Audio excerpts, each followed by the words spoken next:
This is how video games are made, rock, paper, scissors. Literally. Yeah.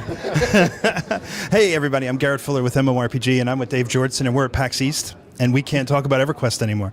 I'm just kidding. I'm obviously with Dave. I'm with Dave Mark, who's the Storybricks co-lead, and Darren McPherson, who's the lead designer. And the best part about this interview is they can finally talk about EverQuest next, and I'm going to let them do it. So I have one question for you three, which is, what's your personal favorite part of working on this game? And think about it, and Dave's going to go first, because he doesn't have to think about it. Making something new is absolutely the best part. But as far as like from a player point of view, one of the things that we really wanted to do was be able to set up a situation where the world could be changed.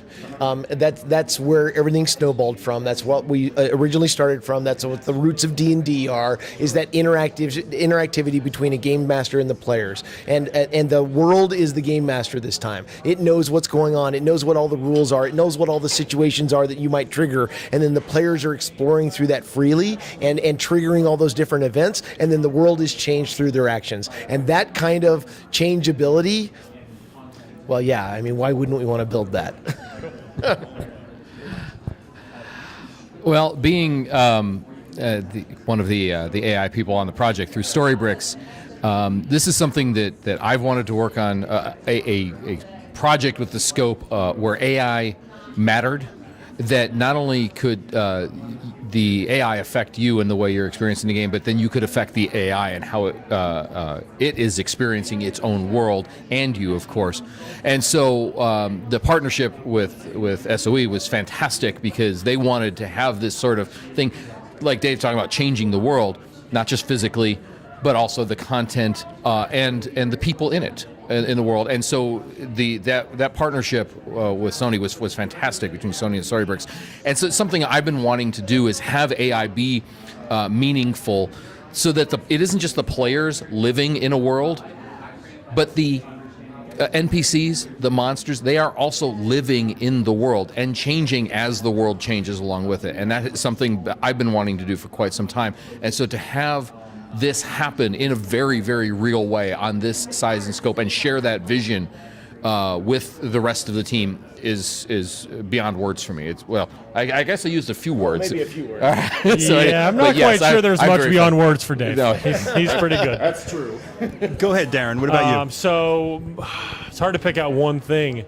I would have to say really the exploration factor, collection and exploration.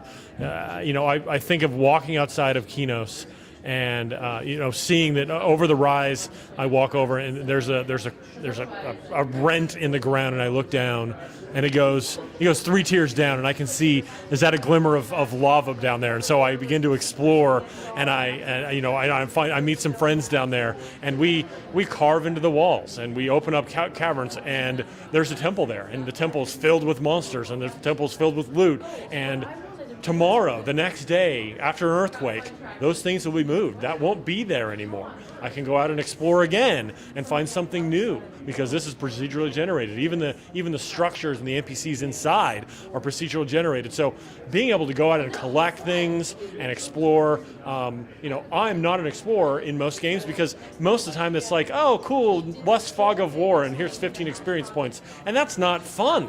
But exploration, going and carving into the world, it's got me jazzed. I'm super excited for it.